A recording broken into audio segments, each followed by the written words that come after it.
근데 이미 유튜브 ready? 네, 여러분 안녕하세요. 2020년 9월 13일 주일 예배, 영상 예배 오신 여러분 환영합니다. 이렇게 온라인으로 함께 예배 드리는데요. 여러분이 각자 계신 곳에서 하나님께 예배 드리는 그 신령과 진정으로 예배 드리는 마음으로 이 예배에 함께 동참해 주시면 좋겠습니다. 오늘은 특별히 저희가 라이브 예배로 촬영을 합니다. 이전까지는 동영상 촬영도 했지만 오늘은 지금 이 자리에 또 저희 가족도 함께 예배를 드려요. 이전과 다르게 조금 소리가 여러 사람 소리가 목소리가 나와도 여러분 양해해 주시고 또 기쁨으로 함께 예배 드렸으면 좋겠습니다. 기도 드리시고 주일 예배 시작하겠습니다. 하나님 감사합니다. 오늘도 거룩한 주일을 우리에게 허락하시고 이 예배를 복되게 하셔서 또 하나님의 그 이름을 찬양하게 하시니 참으로 감사합니다. 주님, 7일째에 안식하시면서 그 하나님의 천국과 또한 하나님의 영원한 안식을 우리에게 가르치시고 또 그것을 깨닫게 하시기 위해서 주일을 허락하신 줄 믿사오니 우리가 오늘 예배를 통하여 하나님의 인도하심을 경험하고 또 우리 마음속에 영원한 안식의 기쁨이 충만하게 일어날 수 있도록 인도하여 주시옵소서. 모든 예배 각자의 처소에서 드리는 그 예배의 그 기도와 그 마음을 주님 받아주실 줄 믿사오며 예수님의 이름으로 기도하옵나이다. 아멘. 우리 함께 찬양하도록 하겠습니다. 선한 능력으로 우리 지난주에 불렀던 찬양인데요. 오늘은 기타 반주에 맞춰서 함께 찬양하도록 하겠습니다.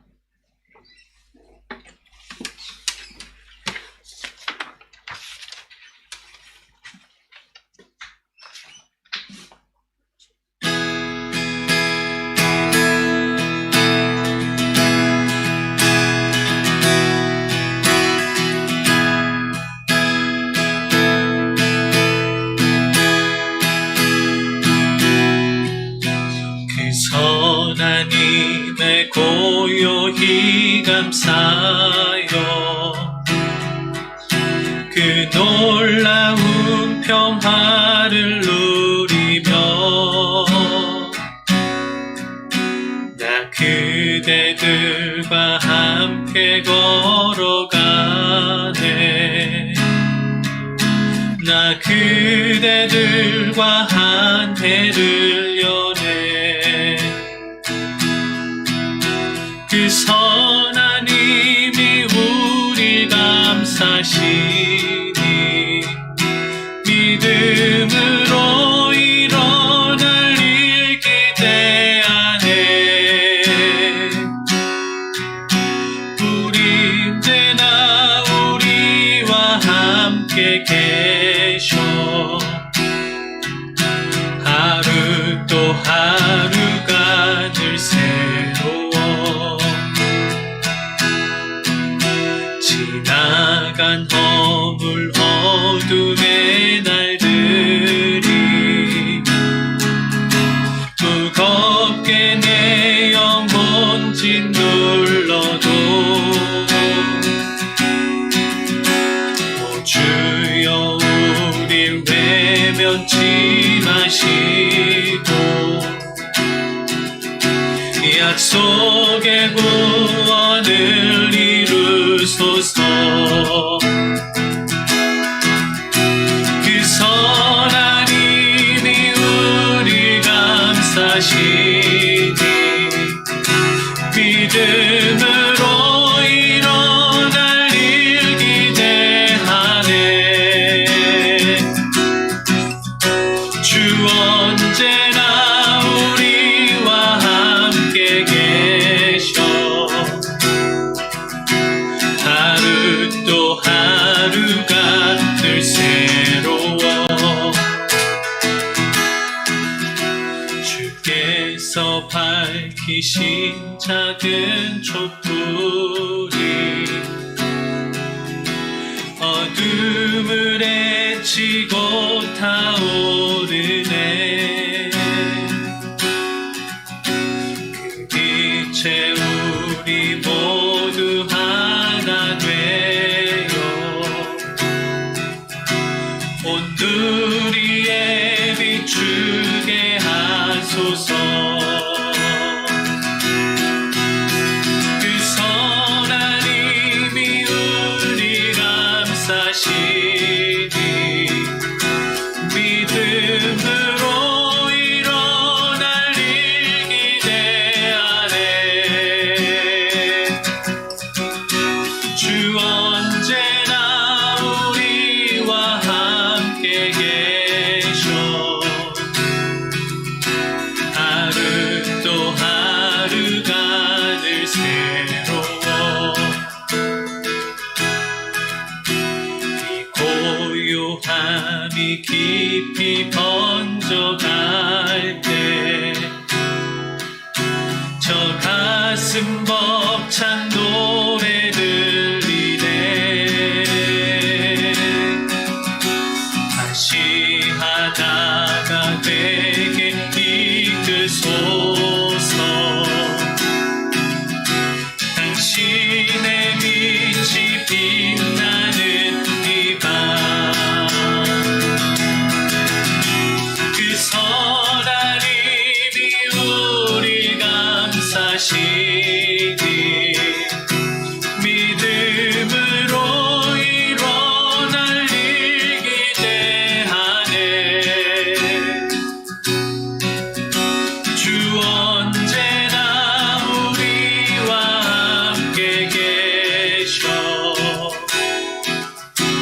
하루 또 하루가 늘 새로워. 그 선한 힘이 우리 감싸시니 믿음으로 일어날 일 기대하네. 언제나 우리와 함께 계셔. 하루 또 하루가 늘 새로워. 하루 또 하루가 늘 새로워. 하루 또 하루가 늘 새로워.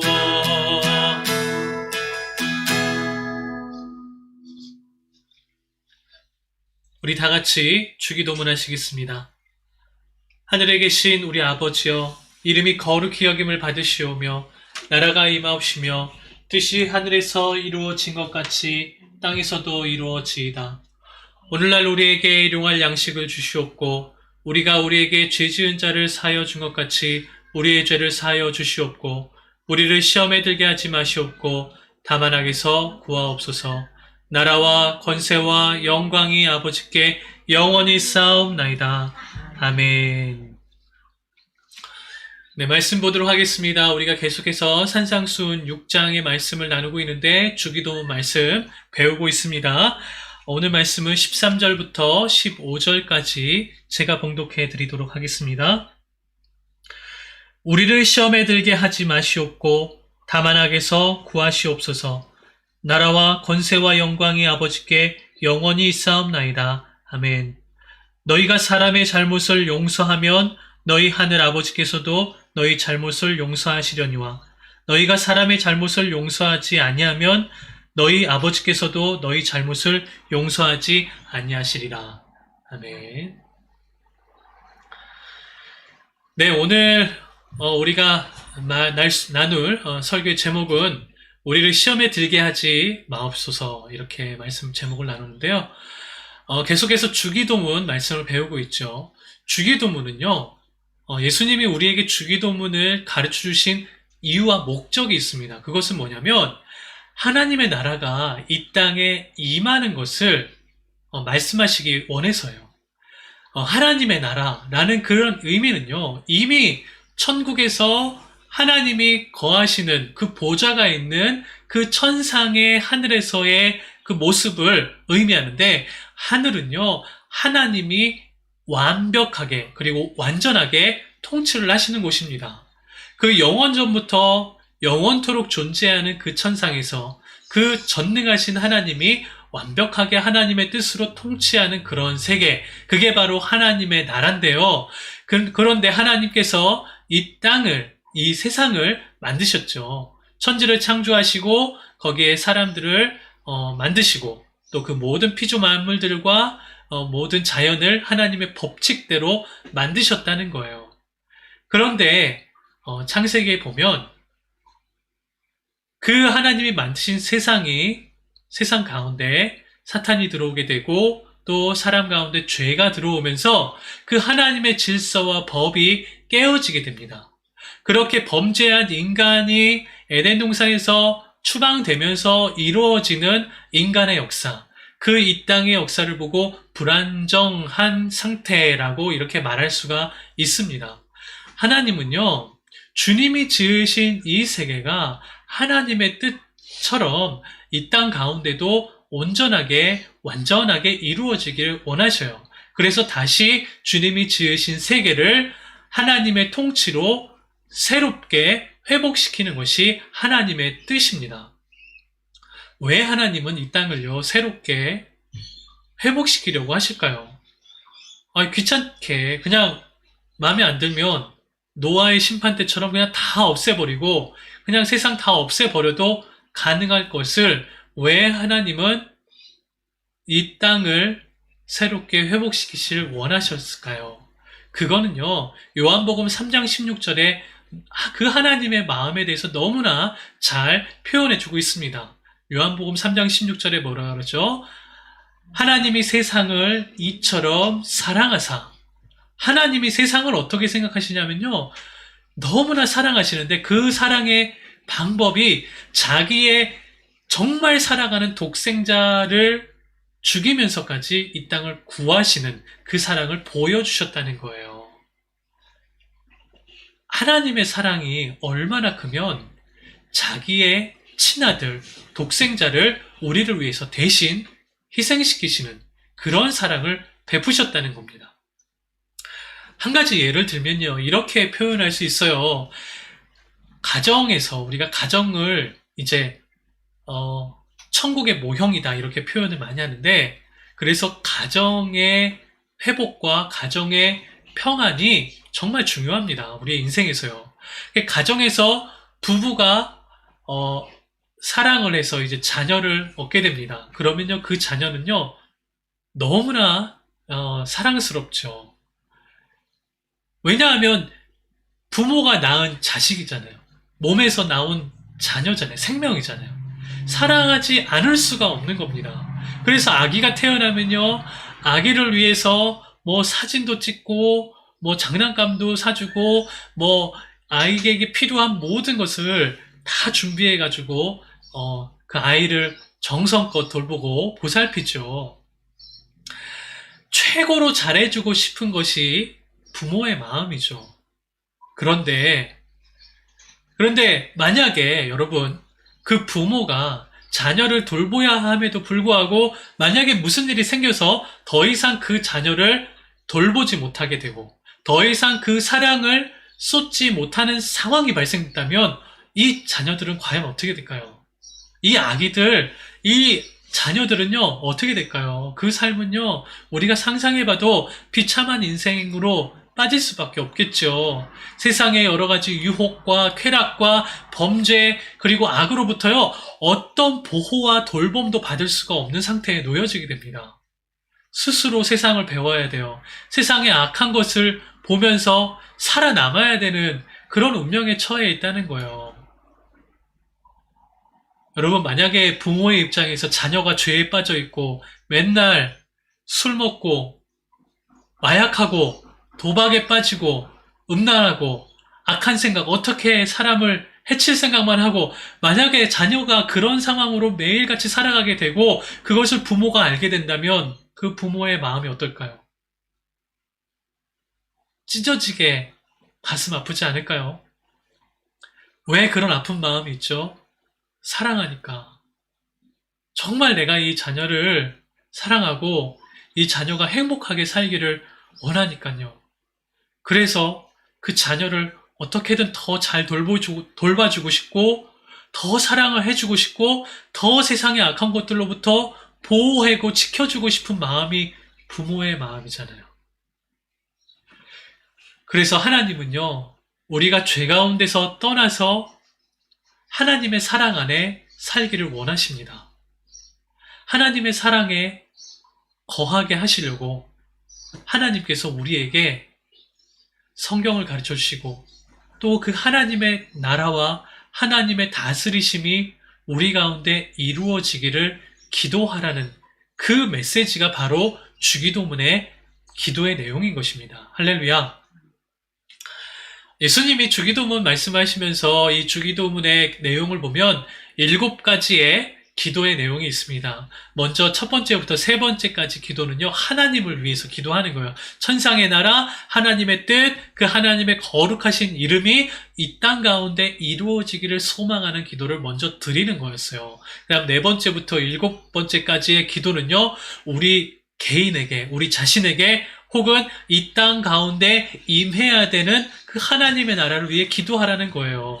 우리를 위한 기도, 그 4가지 기도가 뭐였죠? 첫 번째로 일용할 양식을 구하라 그런 거였죠. 양식, 바로 우리의 생명이 되는 겁니다. 우리가 이 땅에 살아가는 생명을 위해 기도하라는 거예요. 두 번째는요, 용서하라 그랬어요. 너희가 너희 이웃을 용서한 것 같이 또 하나님께 용서를 구하라는 그런 기도를 하라고 말씀하셨죠. 용서. 네.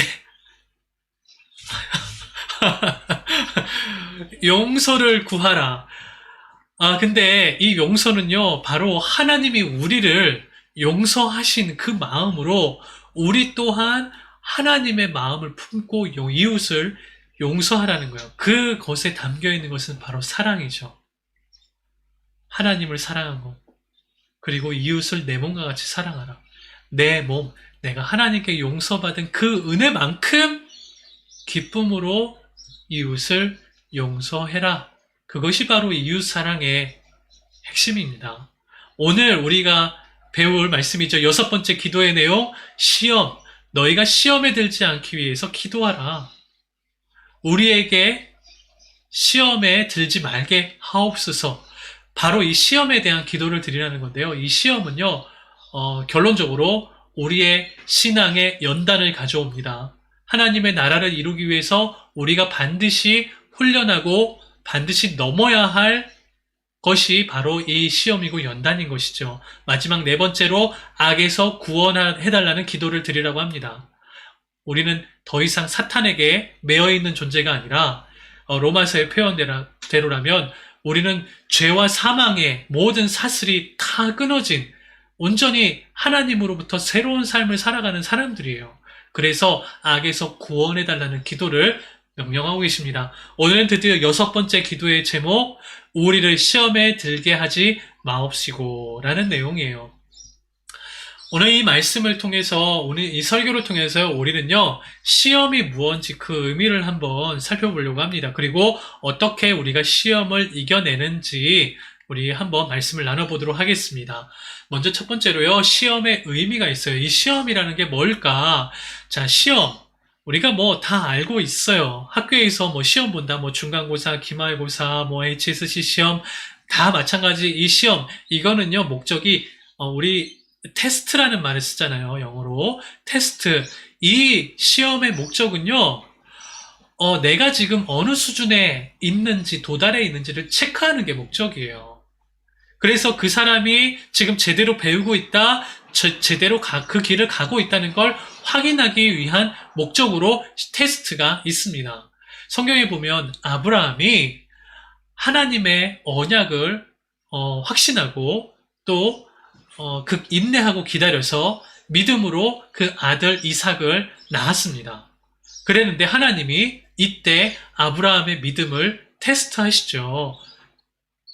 그 아들을 내가 명령한 산에 가서 그 아들을 여호와께 제물로 바쳐라.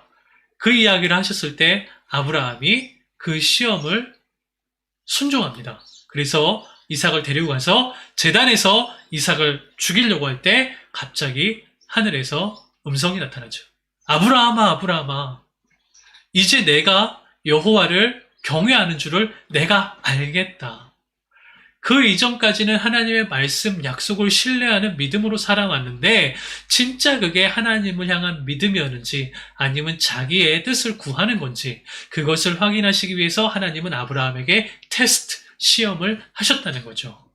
근데 드디어 하나님이 이제 내가 여호와를 경외하는 걸 알겠다. 그 말씀을 하고 계세요.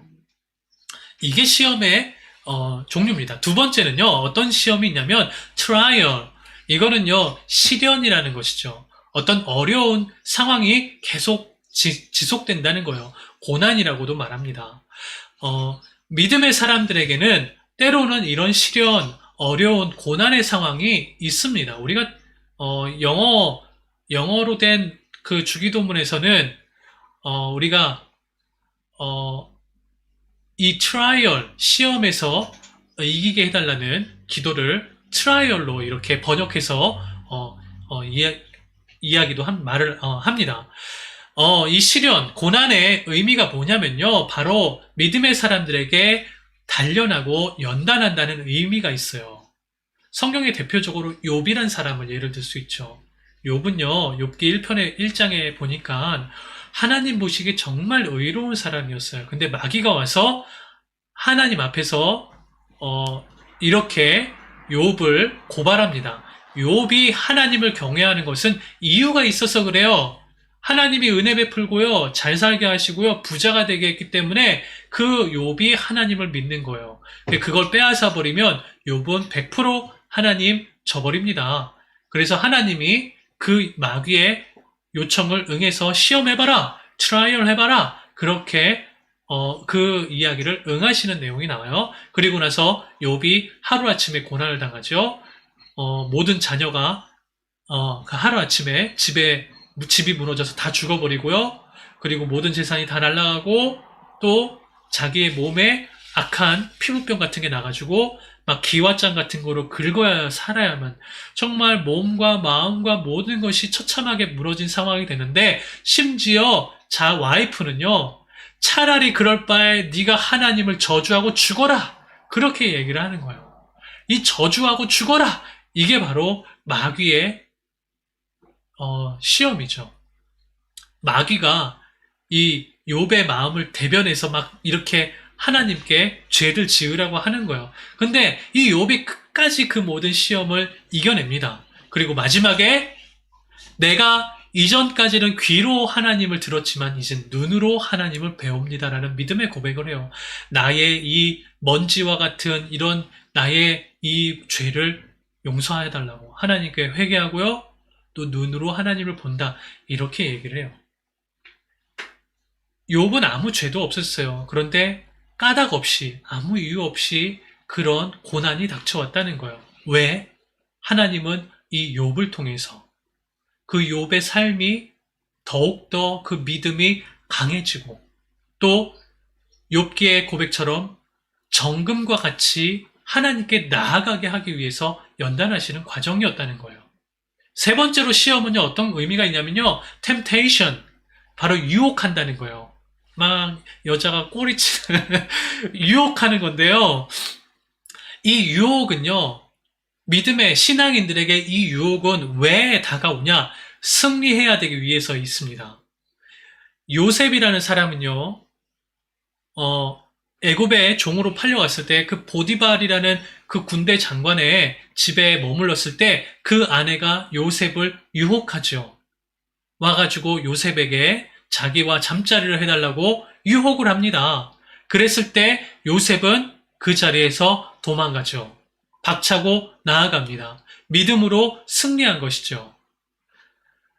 예수님에게도 마찬가지 시험이 찾아옵니다. 유혹이 찾아옵니다. 마태복음 4장에 보니까 예수님이 성령에게 이끌려 마귀에게 시험을 받으러 광야에 나가신다라는 표현이 있어요. 마귀에게 시험을 받으러 나가신다라고 했는데 그 광야에서 예수님은 40일 동안 금식하셨습니다. 물과 음식 아무것도 안 먹으셨어요. 그래서 너무 배고픈 상태에서 마귀가 나타나서 시험을 하죠. 여기서 시험이 바로 유혹이라는 거예요.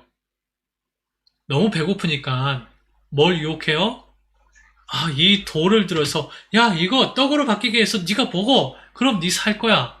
그랬을 때 예수님이 사람이 떡으로만 살 것이 아니요 하나님의 말씀으로 살 것이다. 그러면서 하나님의 말씀으로 이겨내시잖아요.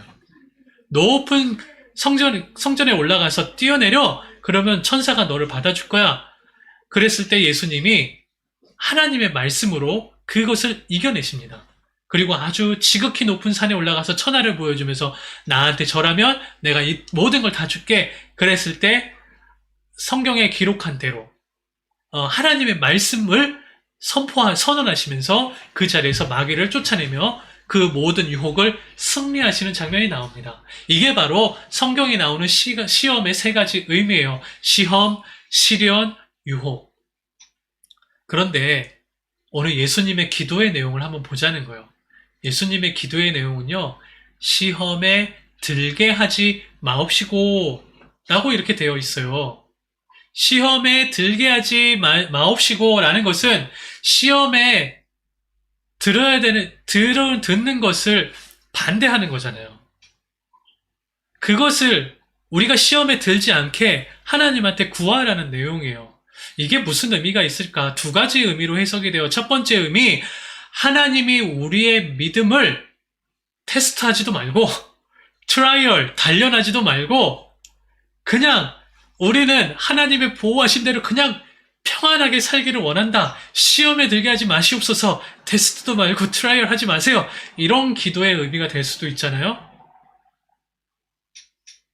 하나님의 나라를 이루기 위해서는요, 믿음과 그리고 성장이 반드시 필요한 우리에게는요, 이런 해석은 맞지가 않습니다. 그러면 어떤 해석이 맞을까요? 두 번째 의미 뭐냐면요, 이 시험의 결과에 초점을 맞추자는 거예요. 만약 우리가 시험을 당했는데 실패를 한다면, 시험 속에 들어가 있는데 만약 실패를 한다면 어떻게 되죠? 시험에 실패한 인생은 죄를 범하게 되고요, 죄에 빠지게 되고요, 함량 미달이라는 하나님의 판단을 받게 되고요, 아니면은 이스라엘처럼 광야에서 시험을 통과하지 못했는데 오히려 40년이라는 훈련을 더 많이 받아야 되는, 더 큰 시련이 찾아오는 그런 상황이 이어집니다. 이 모든 것에 원리가 있어요. 이 시험의 원리는 뭐냐면요, 모든 시험은요, 유혹이라는 문제 유형, 출제 유형이 함께 동반된다는 거예요. 시험을 이루시는 그 출제 방식이 유혹을 통해서 이루어진다는 거예요. 에덴 동산에서 아담과 하와에게 선악과의 테스트를 하셨죠. 그런데 뱀은 그것을 유혹으로 찾아옵니다. 아브라함에게 이삭을 바치라고 하는 그 하나님의 믿음의 테스트에서 이 유혹은요, 이 내 아들인데, 내가 정말 사랑하는 아들인데 어떻게 죽일 수가 있어? 이렇게 다가온다는 거예요. 욥에게 있어서는요, 차라리 하나님을 저주하고 죽어! 그렇게 얘기했을 때 정말 내 인생이 아무 의미가 없다. 너무 고통스럽다. 죽어! 유혹으로 찾아온다는 것. 예수님에게도 마찬가지. 그 모든 시험은요, 테스트와 트라이얼, 이 모든 것의 도구는요, 유혹이라는 거예요. 이게 바로 시험의 원리입니다. 그래서 시험에 들게 하지 말라는 기도는요, 우리가 시험에 통과하지 못하고 유혹에 빠져서 죄를 짓고 믿음을 잃어버리고 그렇게 살아가고, 시험에 빠져 실족한 상태, 우리의 모든 믿음이 다 떠나버리고 더 이상 하나님 믿지 않을 거야 라고 하는 그런 상태가 되지 말라는 기도를 우리 보고 구하라는 거예요. 우리에게 하나님의 나라, 하나님의 통치, 우리에게 하나님의 뜻으로 평안의 삶을 누려야 되는데 오히려 시험에 실패하고 실족하여 하나님을 떠나버리는 상태가 되지 않기를 간구하는 기도가 바로 여섯 번째, 우리를 시험에 들게 하지 마옵시고라는 기도입니다. 할렐루야. 사울은 이 시험을 통과하지 못했습니다. 사무엘이 얘기한 내가 오기 전까지 제사를 드리지 말라는 그 명령을 어기고 자기가 제사를 드리게 되죠. 또 내가 명령한 아말렉을 모두가 다 전멸시키고 다 모든 걸 없애라고 했는데 사울이 그것을 자기의 것으로 취하죠. 왜? 내가 하나님께 제사를 드리겠다고. 나의 욕심으로 그 유혹을 이겨내지 못한 사울은 이후로 하나님의 영이 떠나시는 것을 경험하게 됩니다. 가룟 유다도 마찬가지예요. 예수님의 12사도였어요. 정말 하나님의 말씀을 잘 배우고 예수님의 말씀을 가까이서 들었던 사람이에요. 그런데 그 마음속에 예수님에 대해서 이해하지 못하고 예수님의 그 말에 자기가 십자가에 죽을 거라는 말에 실족하여서 예수님을 은삼십에 파는 그런 삶을 선택하게 되죠. 결국 가룟 유다는 스스로 자살하는 삶을 선택하고 맙니다. 하나님을 떠나버린 마음에 시험이 들어 실족한 상태의 삶은 결국 그 삶의 평강이 끝나는 삶을 보게 됩니다. 그러면 우리는요, 우리가 살아가는 모든 순간 속에서 어떻게 하면 이 시험에 들지 않도록 할 수 있을까요? 어떻게 해야 시험을 이겨낼 수 있을까요? 저는 오늘 3가지 방법을 여러분께 말씀을 드리려고 합니다. 첫 번째, 기도하는 거예요. 너무 당연하죠. 그렇지만 기도가 답입니다. 마태복음 26장에 보면요, 예수님이 모든 그 마지막 만찬을 마치시고 겟세마네 동산에 올라가셔서 기도하시는 내용이 나옵니다.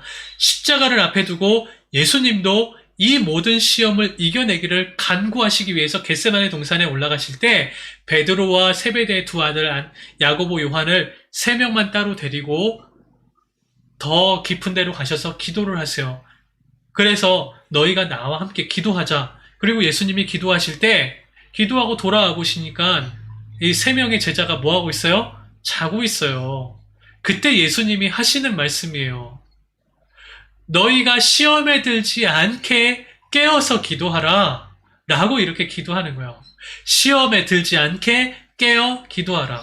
시험에 들지 않으려면 깨어 기도하는 게 필요하다고 예수님 말씀하시죠.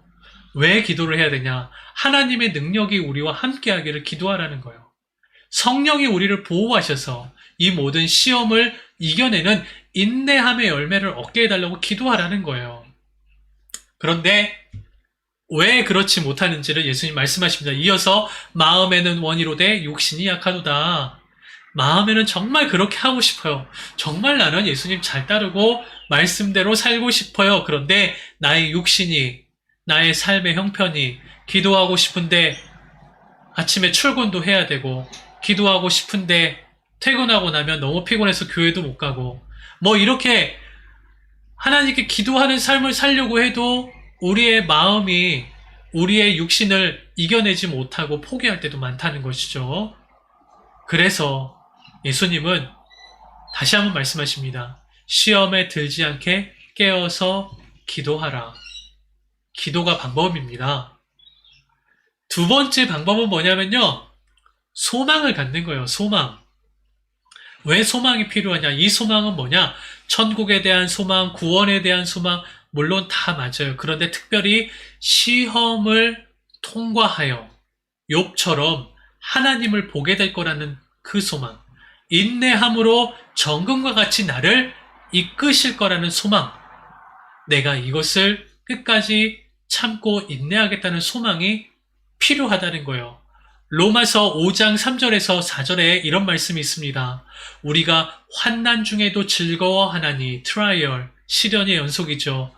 이는 환난이 인내를, 인내는 연단을, 연단은 소망을 낳으니라 라고 말씀하고 있어요. 환난으로 시작했지만 그것을 인내했더니 마침내 소망, 하나님을 보게 되는 소망이 이루어졌다는 거예요. 이게 믿음의 사람들의 모습입니다. 하나님의 복이 그 모든 연단 끝에 우리 가운데 경험되어지기를 주님의 이름으로 간절히 축원합니다. 3번째는 뭐냐면요. 말씀을 배우라는 거예요. 하나님의 말씀을 지키라는 거예요. 여호수아 1장 7절에서 8절에 모세가 여호수아에게 그 믿음의 세대, 만나 세대에게 이끌 수 있는 그런 리더의 사명을, 그리고 너가 그들에게 하나님의 뜻을 전하라고 하면서 여호수아가 모세에게 권면하는 내용이 나옵니다.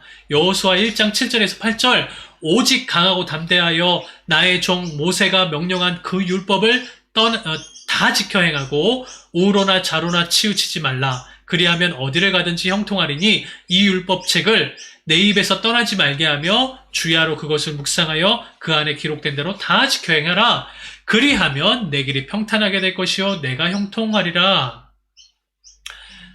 여기에서 형통이라는 형통의 의미가 뭐예요? 형통. 잘되고 성공하고 건강하고 장수하고 그게 형통이에요? 형통의 모습일 수는 있어도 형통의 본질은 아니죠. 형통의 본질이 뭡니까? 하나님이 우리를 다스리시고 함께 하신다는 거예요. 임마누엘의 축복이 형통입니다.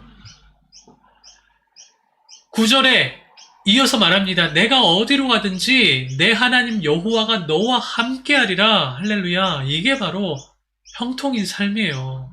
하나님이 함께하시고 하나님이 다스리시고 그래서 우리의 삶에 우리의 가정에 하나님의 나라가 임하는 거. 그게 바로 모든 시험을 이기는 방법입니다. 만약 그 하나님이 우리에게 떠나시면 그 가정은 다시 또 죄악으로 얼룩쳐요. 서로 부부가 불신하고 고성이 왔다 갔다 하고 화가 나고 자녀들은 순종하지 않고 함께 모이는 것조차 지옥 같은 가정으로 돌변하게 됩니다. 그래서 우리는 반드시 하나님의 나라가 필요합니다. 말씀은요, 모든 유혹을 이겨내는 힘이 있어요. 예수님도 그 시험 가운데서 말씀으로 이겨내시잖아요. 그래서 우리는요, 주야로 말씀을 배우고 묵상하는 게 필요합니다. 그리고 여러분 성경 공부 해야 돼요, 말아야 돼요. 우리가 화요일, 목요일 날 이렇게 일주일에 2번씩 영상으로 성경 공부하는 거 이거 정말 중요한 일입니다. 그 말씀 배우는 거에 사모하는 마음으로 함께 동참해 주시기 바랍니다. 오늘 말씀을 마무리하겠습니다. 요즘 시대를 보면요, 점점 종말이 가깝다는 생각이 참 많이 듭니다. 종말이라는 그 말은요, 어느 시대든지 항상 해오던 말이에요. 과거에도 종말을 얘기했고요. 지금도 종말을 얘기하고요. 또 앞으로도 종말 끊임없이 얘기할 거예요. 그런데 어느 시대에서나 느껴온 거지만 가면 갈수록 점점 그 강도와 그 세기와 그 악한 것이 더 커진다는 것을 보게 돼요. 마태복음 24장에 예수님이 종말에 대해서 이렇게 표현하십니다. 그때에 많은 사람이 실족하게 되어 서로 잡아주고 서로 미워하였으며 거짓 선지자가 많이 일어나 많은 사람들을 미혹하여 하겠으며 불법이 성함으로 많은 사람이 사랑이 식어지리라. 요즘 시대와 너무 비슷하지 않은가요? 그리스도인을 사람들이 미워합니다. 내가 어디서 교회 다닌다고 하면 막 욕해요. 특히 요즘 코로나 같은 그런 시기에는 한국 목사님들 얘기 들으면 식당 가서 기도하는 것도 눈치 보여서 못한대요. 기도하면 주인이 와가지고 막 뭐라 그런대요. 정광훈 그 파 아니냐고. 많은 사람들의 사랑이 식어집니다. 이제는 더 이상 자기만 사랑하지, 자기를 위한 삶, 내가 행복하면 좋아, 욜로.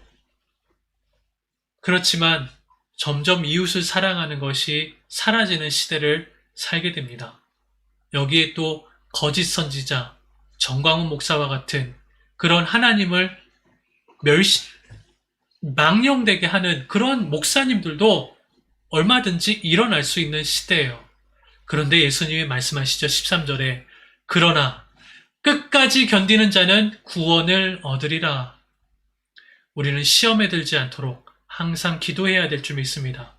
시험에 들지 않도록 항상 소망을 가져야 될 줄 믿습니다. 시험에 들지 않도록 항상 말씀을 배우고 또 지키고 살아가야 될 줄 믿습니다. 그렇게 살면서 마지막 날에 내가 주님을 눈으로 배운다는 믿음의 고백이 이루어지기를 주님의 이름으로 축원합니다. 기도하겠습니다. 하나님 감사합니다. 오늘 이 말씀이 지금 이 시대를 살아가는 우리에게 너무나 절실한 줄 믿습니다. 주변을 돌아봐도 많은 가정이 깨어지고 많은 자녀들이 악한 것에 물들어 있고 부모를 공경하고 순종하거나 또 부모는 자녀를 학대하고 죽이는 일이 너무 서슴지 않게 일어나는 이 시대의 악함을 우리가 살아갈 때에 하나님, 우리가 진정으로 회복되어야 될 것이 무엇인지를 알게 하여 주시옵소서. 시험에 빠지지 않도록 우리를 보호하여 주시옵시고 그 모든 악한 사단의 유혹 속에서도 믿음으로 승리할 수 있는 그 능력과 그 힘이 우리에게 있게 하여 주시옵소서. 임마누엘의 축복으로 우리와 함께 하신다고 약속하셨으니 주의 성령을 의지하며 나아갈 때 주님 우리에게 구원을 허락하여 주시옵소서. 주 예수 그리스도의 은혜와 하나님의 사랑과 성령의 교통하심이 우리와 함께 있을지어다. 아멘. 네, 이렇게 예배를 마쳤습니다. 여러분, 이제 다음 주에도 저희가 예배를요, 11시에서 11시 반, 아마 11시 반 정도가 되지 않을까 생각하는데요. 그때 이렇게 또 함께 실시간으로 예배를 또 드리도록 하겠습니다. 여러분 계신 영상으로는 잘 못 느끼시겠지만 저는요 그래도 여기 또 가족이 함께 예배 드리니까 또 힘이 되고요. 또 같이 왠지 기운을 받는 그런 느낌이 있어요. 그래서 다음 주에도 또 이렇게 계속 예배를 하실 때 여러분 놓치지 마시고 또 지나갔더라도 영상 보시면서 또 함께 예배 드리고 은혜 나눴으면 좋겠습니다. 한 주 동안 승리하시기 바랍니다. God bless you.